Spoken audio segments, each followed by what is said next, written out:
আসন্ন বিধানসভা নির্বাচন, তার আগে তৃণমূলের শেষ 21শে জুলাইয়ের মেগা ইভেন্ট। 25-এর 21শে জুলাইয়ে ধর্মতলার মঞ্চ থেকে কি বার্তা দেন তৃণমূল সুপ্রিমো, তার দিকেই তাকিয়েছিল গোটা বাংলার মানুষ।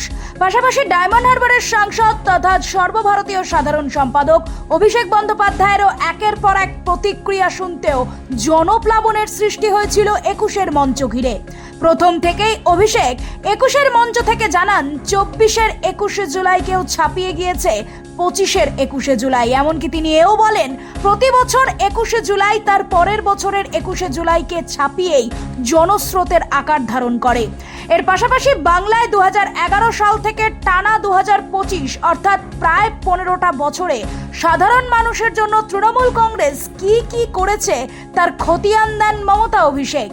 তৃণমূল সুপ্রিমো জানান, 40% বেকারত্ব ইতিমধ্যেই কমিয়েছে তৃণমূল কংগ্রেস। এমনকি তিনি এও দাবি রাখেন, প্রায় 2 কোটি মানুষকে দারিদ্র্য সীমার উপরে এনেছে তৃণমূল কংগ্রেস।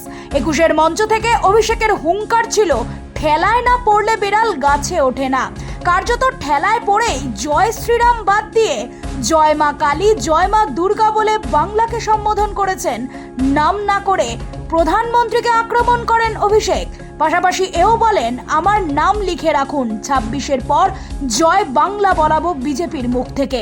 ঠেলায় না পড়লে বেড়াল গাছে ওঠে না, এখন বলছে জয় মা কালী, এখন বলছে জয় মা দুর্গা। আর আজকে আমার নাম দিয়ে লিখে রাখুন, 21শে জুলাই 2025। আমি বলছি 26-এর পর জয় বাংলা বলাবো, না বলাতে পারলে আমাদের ক্ষমতা নেই।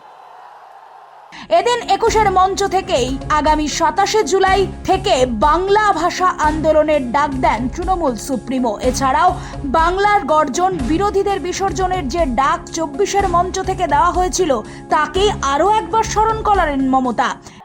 দরকার হলে আবার ভাষা আন্দোলন হবে। দেখতে চাই কত সাহস আছে আপনার, কত জেল আছে, কত কাস্টডি আছে, কত ডিটেনশন ক্যাম্প আছে।